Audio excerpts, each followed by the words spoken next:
बाबूजी आप बैठी ना। हाँ ए भाभी आप बैठी ना। अरे ना ना बैठी ना। अच्छा ठीक बैठी, हम यहाँ बैठ जात बानी।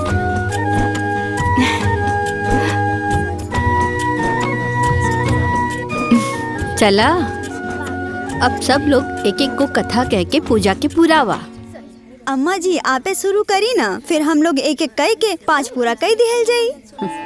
हाँ ए दीदी, हर एक साल तो कथुआ रउए कहिले, तो रउए शुरू करी पहले। हाँ अम्मा जी, पहले चिलो सियारन के कहानी सुनाई, बाकी कहानी बाद में होखी। हाँ माई सुनावा ना। ठीक बा सुनावा तानी। नर्मदा नदी के किनारे हिमालय के पास एगो जंगल में एगो चील और सियारिन रहत रहनी हाँ। बेचारी जब से बियाह भइल बा तब से हर साल अपना सास के साथे जुतिया पूजा में आवेले, बाकी गोट में बैठे के नसीब आज लेना भइल। हाँ बहन ठीक है कहा तारू, 7-8 साल हो गई बियाह के, अबले इनकर कोक सुना बा। पता न जीतिया बाबा कबले इनकर कोक भरियन, संतान के सुख मिली। अरे भगवान के दिहल सब कुछ बा, घर दुआर गाड़ी घोड़ा धन दौलत पति लेक्चरार, कोनो चीज के कमी नहीं खे। बाकी वो संतान के बिना सब कुछ माटी बा।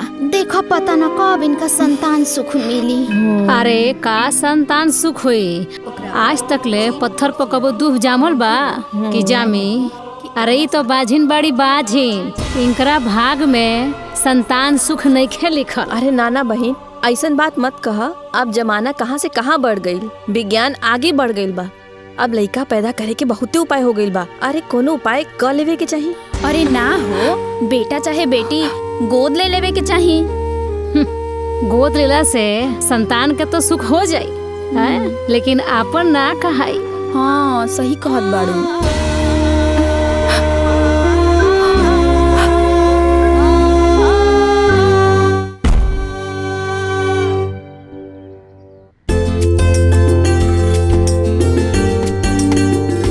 हे बेटा। हाँ बाबूजी। कॉलेज जाइया ना तो रास्ता में बीज और खाद खरीद के भेज दिया, काहे कि वो बुआई के टाइम आवे वाला बा।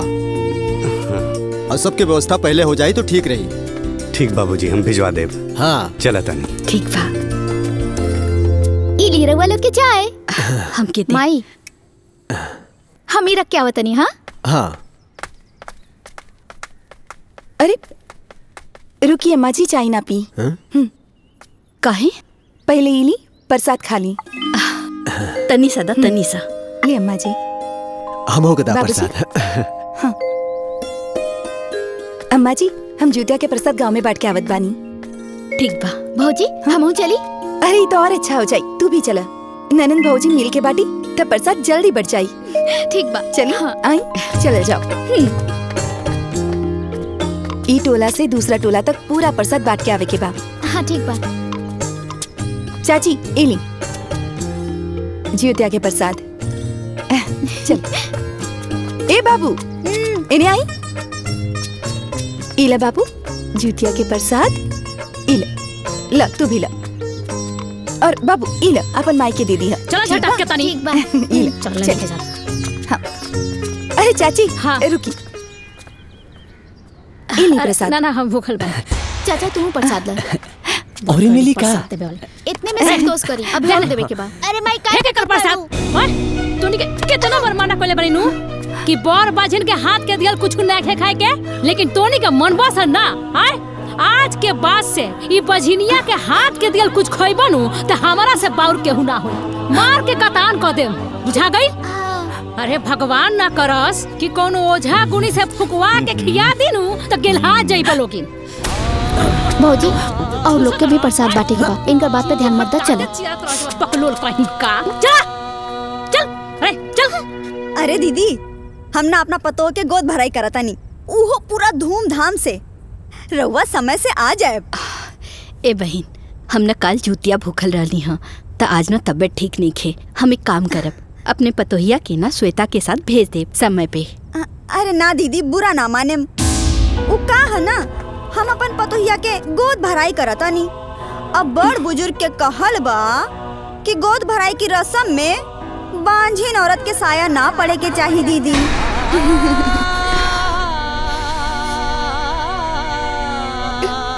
जौन समाज में चला त करता नहीं।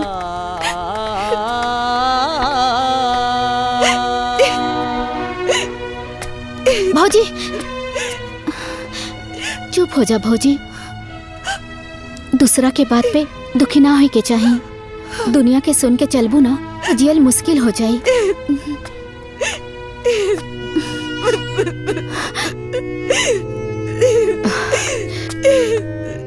दुल्हन चुप हो जा। ए दुल्हन, तू लोग के बात सुन सुन करके अपन दिल छोटा काहे करेलू? जेकरा के जौन समझे के बा समझे दा। तू हमरा खातिन, हमरा परिवार खातिन ए घर के लक्ष्मी बाड़ू। तोहरा ई घर में कदम पड़ला के बाद हमरा घर में खुशहाली आ गई। आदित्य के नौकरी लग गई और हम तोहरा के कुछ ना कहेनी। तू लोग के बात सुन के अपन दिल छोटा काहे करेलू? कुछ भी हो गया अम्मा जी, लेकिन बात तो सही बाटे ना। अब मानी तो बाजी नहीं ना। ए दुल्हन ऐसन मत कहा। देखा भगवान बाड़े, विज्ञान बा। तू अपन दिल छोटा काहे करत आरो? भगवान पे भरोसा रखा। भगवान के घर में देर बा, अंधेर नहीं खे।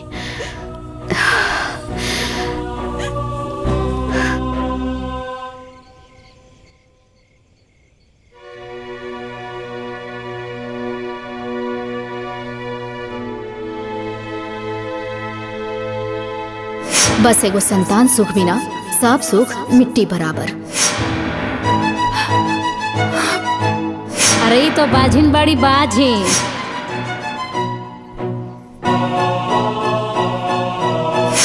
अब बड़ बुजुर्ग के कहल बा कि गोद भराई की रस्म में बांझिन औरत के साया ना पड़े के चाहिए दीदी।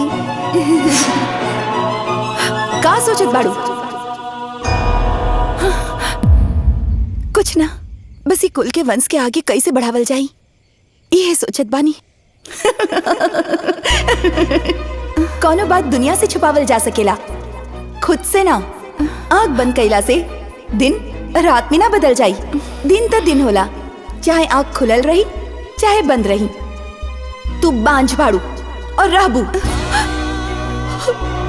कुल के वंश ना दे सकेलू तो ना दे सकेलू। तू खुद के और ये परिवार के धोखा में मत रखा। आखिर हम का करी? इस समस्या के समाधान हम कहाँ ढूंढी? अगर तू सच में अपन परिवार के हित चाहत बाड़ू, अपन पति के वंश आगे बढ़ावल चाहत बाड़ू, अपन पति के माथा से निर्वंश के कलंक हटावल चाहत बाड़ू, तो तू अपन पति के दूसर ब्याह करवा दे। ये एगो रास्ता बा। तोहे अपन सौतन खुद लेके आवे के पड़ी। बोला ले आईबू? अगर ना ले आ सकेलू तो ये बेकार के नाटक करल बंद कर।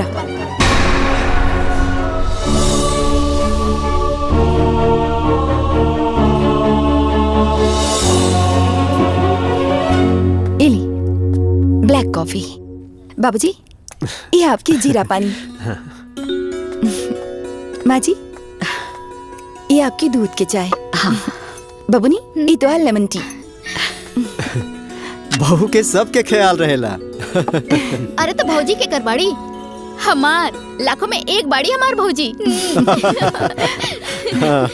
रउआ लोग से हमके कुछ जरूरी बात करे के बा। हाँ तो बोला ना, ये मैं पूछे के का जरूरत बा?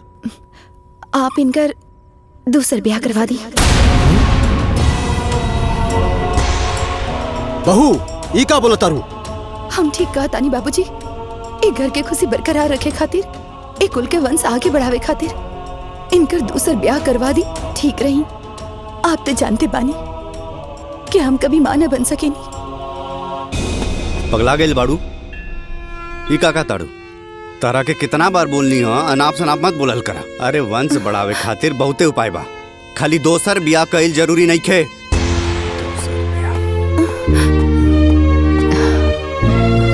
ए दुल्हन, आदित्य बिल्कुल ठीक कहा था।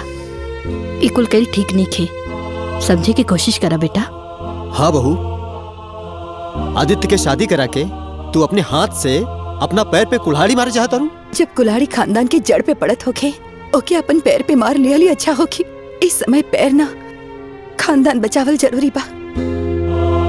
अब का चाहता नहीं कि हमनी के बाद ही वंश में चिराग जलावे वाला केहू ना हो, ये वंश आगे ना बढ़े। आप सब लोग हमारी बात मानी, इनकर दूसर ब्याह करवा दी।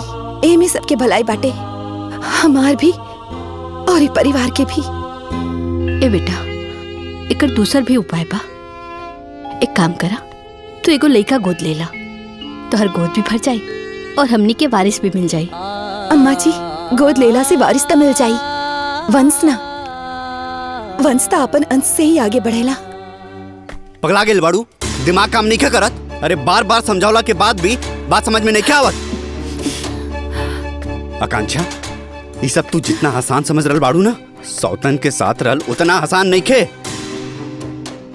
हमार बात माना, जैसन चला था चले था, यही में सबके भलाई है और तुहार खुशी भी। ए जी, हमार खुशी से जरूरी एक घर के वंश बाटे, ओमे सबके भलाई है और खुशी बाटे। और हाँ, हमके कौन पछतावा ना होई। अरे लोगन की ताना सुने से तो अच्छा रहे कि हम अपन सौतन के साथ साले और ए परिवार की खुशी के खातिर हमके जौन भी सही के बा हम सब कुछ सहले। देखिए सुनी जी, हमरा के घर में बच्चा चाहिए तो चाहिए। हम आपसे विनती करे थे, हमारी इच्छा पूरा कर दी, हमारी इच्छा पूरा कर दी, पूरा कर दी।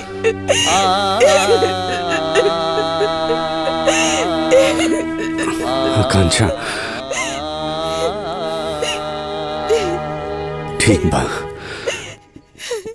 लेकिन हमारे एक बात सुन ला। हमरा बाद में कोनो टेंशन ना चाहिए।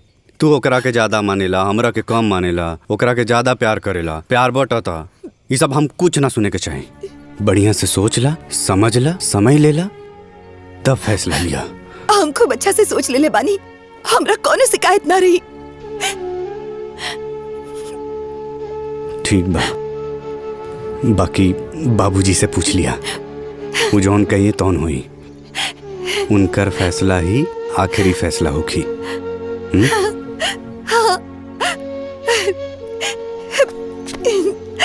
रवा कितना अच्छा पानी। सब बात तो ठीक बा, अगर बहू के साथ मिल के सबके यही इच्छा बा तो आदित्य के दूसर बियाह हो जाओ। लेकिन ऐसन कौन बाप होई जौन की दुआ के अपन बेटी दिहल चाही, जानबूझ के अपने बेटी के सौतन बनावल चाही।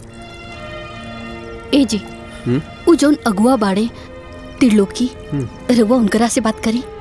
उनके रे नजर में बहुत रिश्ता बा, वो जरूर कोनो न कोनो रिश्ता बता दी है। बात तो कई लेब, लेकिन ऐसा कौन लड़की हो कि जौन ऐसा रिश्ता ऐसा वर अपनावल चाही।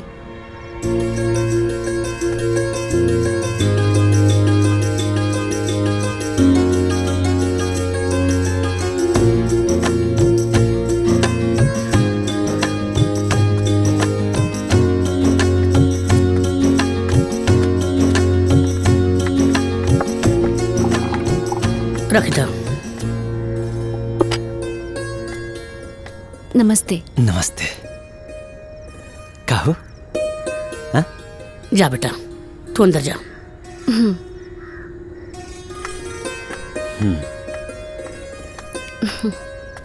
लड़की सुंदर बिया ना? अरे बहुत सुंदर बिया, हमके तो बहुत पसंद बाड़ी। कहो? हाँ जी, जैसन सोचले रही ना लड़की वैसने बिया, जोड़ी अच्छा रही। अब देखी, जब दोनों जने के लड़की पसंद बिया तो देर कोने बात के, बात आगे बढ़ाओ जा, दिन तारीख तय तमाम हो जाए। हाँ हाँ हो जाई।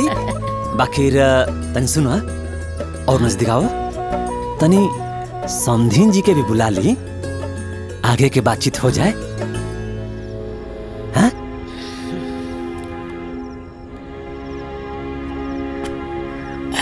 चली आई चली।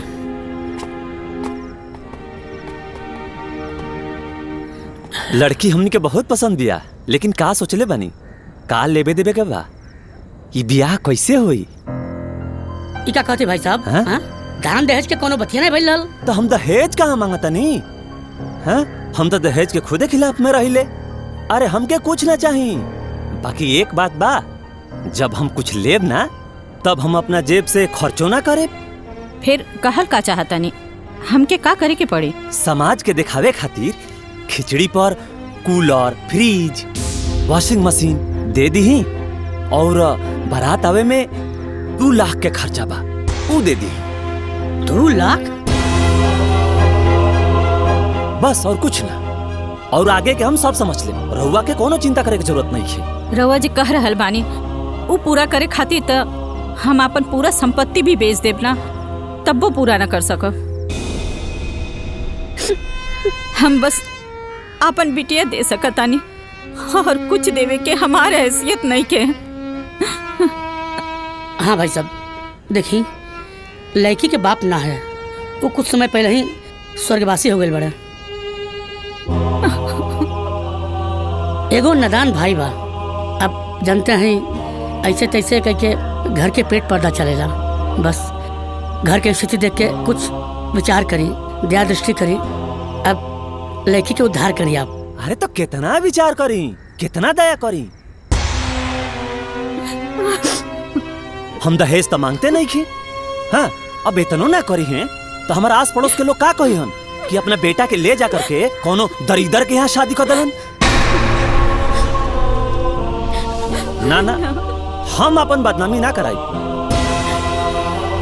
अरे हमके का पता रहो कि एकदम भिखारिये के यहाँ ला करके खड़ा कर दे बड़ा। अगर हमरा पता रहित ना तो हम अइबे ना करती। चलो हो, इस शादी ना हो पाई ना।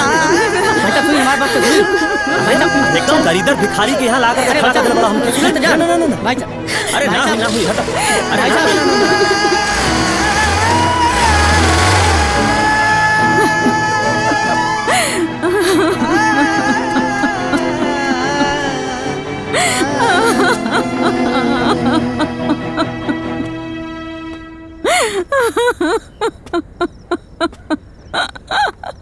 चुप हो जाइए जा, जन रोई, दूसरा लड़का दिखल जाइए। अब दुनिया में लड़कन की कमी थोड़े बा। राउर लड़की लक्ष्मी है, ब्याह बिना थोड़े ना रह जाइए।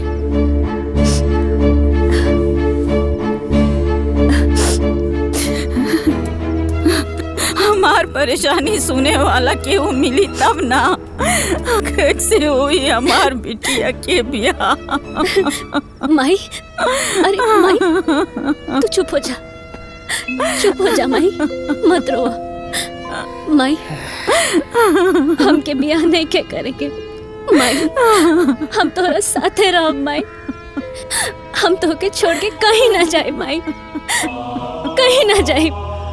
हम और भाई मिलके तोहर सेवा करे जा माई। बेटी माँ बाप के सीना पे एगो बोझ हो के ली बिटिया। माँ बाप जाके भी वो बोझ जिंदगी भर ना ढो सकेली। अगर आज तार बाबूजी जिंदा रहते कहीं परेशानी ना हो। माई तू चिंता मत कर माई, सब ठीक हो जाए माई। हेलो हेलो, हाँ भाई साहब नमस्कार। त्रिलोकी भाई, कुबेर बोला तनी। अरे हम रउआ के खूब पहचानता नहीं, राउर नंबर सेव बा, तब मैंने नमस्कार बंदगी के लिए हैं। और बताइए कैसे याद के लिए हैं? सब ठीक ठाक बा ना? सब ठीक बा। तोहरा तो पता बटे कि आदित्य के शादी के 8 बरस हो गई, अभी तक बाल बच्चा नहीं भइल। बहुत जगह दिखैनी, डॉक्टर साहब भी जवाब देते लन, तो हम सब सोचत आनी कि दूसर ब्याह कर दिया हो। राउर विचार तो ठीक बा, लेकिन राउर पहल की पतोही का होखी? अरे ये सब उन्हीं की इच्छा बा, उहे दबाव डलनी कि आदित्य के दूसर ब्याह कर दी। अच्छा अच्छा अच्छा, तब तो ठीक बा। रउआ कोनो सुंदर लड़की देखी? देखी कुबेर भाई साहब, लड़की तो मिल जाई, बाकी राउर हैसियत और घर परिवार के हिसाब से खोजल तनी मुश्किल बा। हमके सुंदर लड़की चाहिए, घर परिवार नहीं। कोनो संस्कारी लड़की ढूंढी जैसे हमार वंश आगे बढ़ सके। चुप हो जा माई। ये समझी राउर काम हो गए। फोन रखा था नहीं, राउर का हम जल्दी फोन करता नहीं। ठीक बा। कहल बना भगवान के घर देर बा अंधेर नहीं। भगवान सबका दुख समझे लें। अब देखिए, अब लड़की के भागी से रहुआ इतना बढ़िया रिश्ता आ गया बा, समझ ले जा आपके लड़की राज करी राज। घर दुआर, गाड़ी घोड़ा, नौकर चाकर, खेती बाड़ी सब गजा गज भरल बा। और तो और लड़का लेक्चरर है। और समझ ले जा कि दिया से लेके खोजले ऐसा लड़का ना मिली, वो बिना दहेज के, वो इकलौता लड़का। जब इतना हैसियत वाला बाड़न त हमने जैसन गरीब से रिश्ता काहे जोड़ियन? वो कहे ना कि लड़कवा के एगो बियाह पहले से भइल बा, लेकिन ओकरे एको बाल बच्चा नहीं खे बाड़ा और ओकर पहलकी मेहरारू चाहतिया कि इनके दूसर बियाह हो जाए ताकि घर के वंश आगे बढ़ सके। का दुआ बियाह? ओहो पहली पत्नी के घर में रहते पत्नी घर छोड़ के चल गई रही, चाहे मर गई होती चाहे तलाक हो गई रही तब कोनो बात रही, लेकिन पहली पत्नी के घर में रहते हम अपन बेटी के वो घर में सौतन बना के ना भेजब। आप देखी लड़की के कोनो परेशानी नहीं हुई, हम परिवार के अच्छे तरह से जानते हैं, बड़ा संस्कारिक परिवार है। कुछ भी होके हम ऐसा घर में अपन बेटी के बियाह ना करब। देखल जा लड़की के जीवन के बारे में सोचल जा, ऐसा घर परिवार बड़ा नसीब से मिलेला। हम तो ये कहम ना एक बार ठंडे दिमाग से सोच लेवल जा और परिवार से मिल लेवल जा, ओकरे बाद जौन भी आपके विचार हुई तुम कल जाई। का हो गोड़वा से चल नहीं जात का? आए सतवा से हुआ का तू? जल्दी निकाला खतवा उड़ा गईल।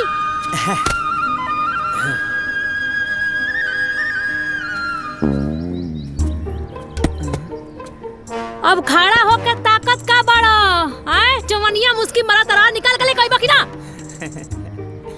हे भगवान इहो कामवा हमरे करे के पड़ी, सब हम ही करब, तू खड़ी खड़ा होके ताकत रहियो।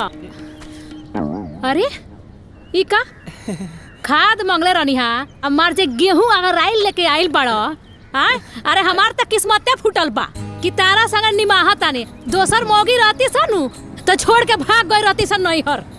भाऊजी हिंगा हिंगा तो जैसे मुड़ी काहे लागत रह। भाऊजी इनकरा के देख बच्चे भौजी मन कर तो नैहर भाग के चल जाए। खा छीटा था का आज बहुत सुंदर लागत है भाऊजी।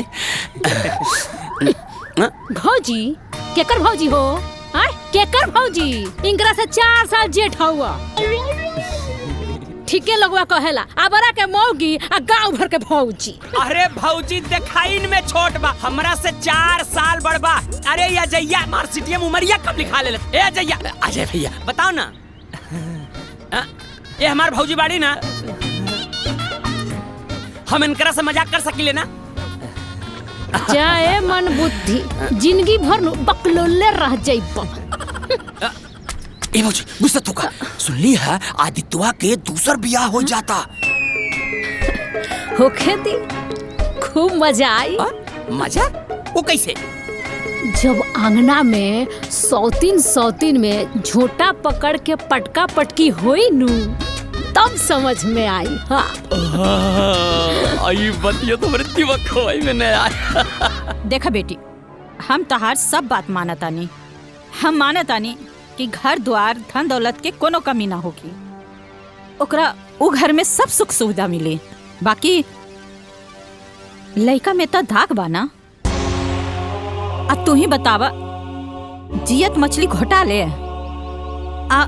ई दुनिया के कौन माई ऐसन होगी जे अपन बेटी के सौतन बना के भेजी? मान ला आज तहार मन ठीक बा तो सब कुछ ठीक बा, आ कल अगर तहार मन खराब हो जाए तो हमार बेटी की जिंदगी तो बर्बाद हो जाए ना। ना माँ जी ऐसन कब्बो ना हुई, हमार मन कब्बो ना बदली। रवा ये बताई हम ही शादी करावल चाहत बानी और हम ही खिलाफत करब।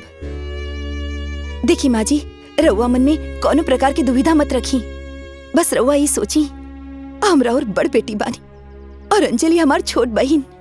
माँ जी हम अंजलि के आपन सौतीन ना आपन बहन बना के रखब और हम अंजलि के कबो कोनो तकलीफ ना होके देब।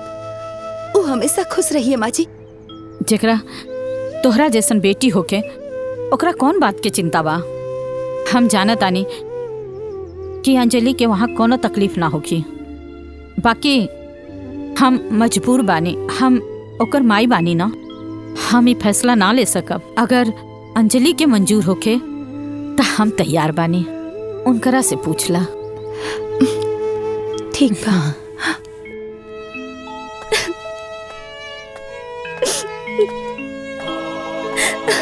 अंजलि हम तो से कुछ मांगे आयल बानी, दे सकेलू हमरा के? हम ऐसन काहे कहतनी? रवा बड़ बानी, बोली।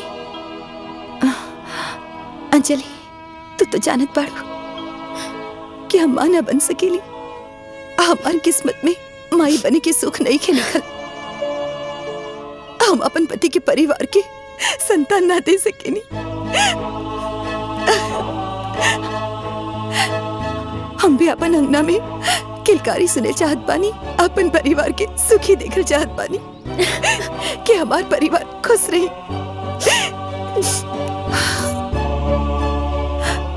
अंजलि, हम तुम्हारे आगे झोली फैलावता नहीं, हमार झोली खुशी से भर दे। अंजलि, हम अपन पति तो के सौंपत बानी। हम तो के सौतन बना के ना, अपन बहन बना के रखब। कब तोहरा के कोनो तकलीफ ना होके दे। बस तू हमार पति से ब्याह कर ल, ब्याह कर ल, उनकरा से शादी कर ल। अंजलि, उनकरा से शादी कर ल। दीदी, ऐसा मत करी। अरे क्यों छोट बहन के पैर पड़े लगा? ना ना दीदी, दीदी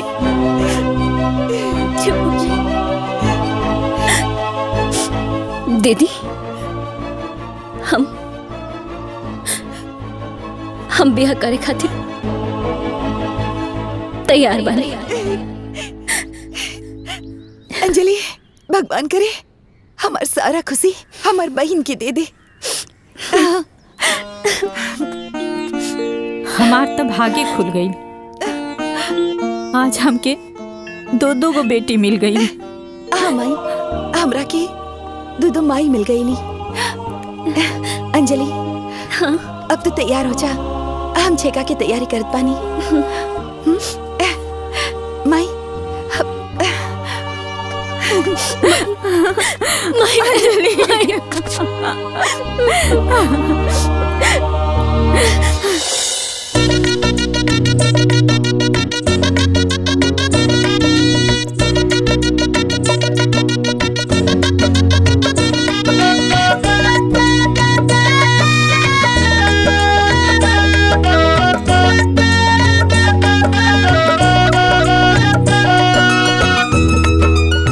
त्रिलोकी जी, ये सब ना जाने कौन पुण्य प्रताप के फल बा कि हमरा के आज देवी जैसन दो दो को बहू मिल गई।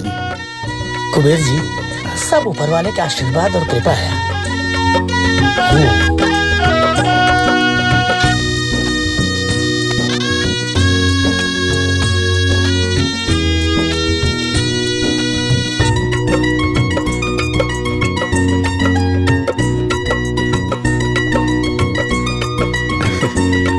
खुश रहा, खुश रहा। अम्मा जी, गोड़ लागत है। खुश रहा।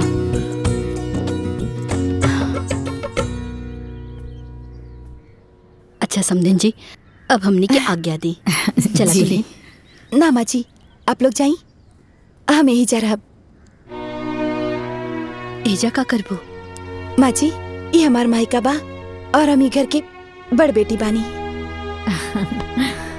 हमार छोट बहन के ब्याह पड़ल बा। हम तैयारी ना करब तो के करी बताई? और भाई हमार बहुत छोट बा, माई अकेले पड़ जाई। सारा तैयारी हमरे करे के बा माँ जी, यही से हम यही से रुकब। ठीक बा भौजी। हाँ? आप अपने बहन की शादी की तैयारी करी और हम अपने भैया के शादी की तैयारी करे जाता नहीं। देखल जाई कि एकर शादी की तैयारी अच्छा हुई। और हाँ, बरतियन के स्वागत में कोनो कमी ना होके के चाही। ठीक बा, सारा स्वागत अच्छे से हो जाए। लेकिन एक बात, सारा बाराती ढंग के लेके आई है, नहीं तो दूसरा ढंग से व्यवस्था हो जाए। बताव हो, वो कैसन महतारी बिया जौन अपना बेटी के जानबूझ के कुआं में ढकेलतिया। अरे ओकर करेज हकी पत्थर, आय ओकरा अपना बेटिया पर तरसो नहीं खेयावत। हाँ बहन, ठीक है कहा तारू। आज ले हमू कबो न सुनली कि कोनो मतारी अपने से अपन बेटी के सौतन बना के भेजली होकी। उहे तो। अरे का भइल बहन? अरे का भइल? कौन नतिया के बेटा चला के मरलस रे। ए भौजी, हमार गुल्ली आई है का? अच्छा तो ई तोहरे कर्म कांड रहला आय कौनो ना कौनो बहाना बना के मेहरी सन के गोल में घुसबा जरूर उह झुम्मर पारे खातिर। अरे भौजी हम ढोलू गुल्ली खेलत रहनी आ गई है वही ले आईनी। ए ढोलू तू जा खेलत रहा हम आवत हई। का बात होता भौजी? गांव के कुल औरत तोर भौजी लागेला का? हाँ जे सबके निहारत रहेला। अरे भौजी सब लगी है काकी तक के करी और ये ताकी। देख खैर छोड़ जाए दे। न्योता होता आइल बा कि ना? वो आदित्य के बियाह पड़ल बा बाकी अभी तक हमारा के न्योता नहीं आइल। हमारा के न्योता आइल बटे। मिठाई खाए में खूब मजा आई। हमहू जाई बारात। लालो सुन लो इनकर खैले में राजबा ई तो उहे कहावत हो गई मेहरी मारे खुशबाड़ी। ठीक कहा तारे भौजी जय बराते ये अल्लूगा दोतन भौजी के। चुप करी निकली यहाँ से फालतू बात ना हमरा घरे जाई। कहे डरात हो गुल्ली आपन ले थई गुल्ली ले पे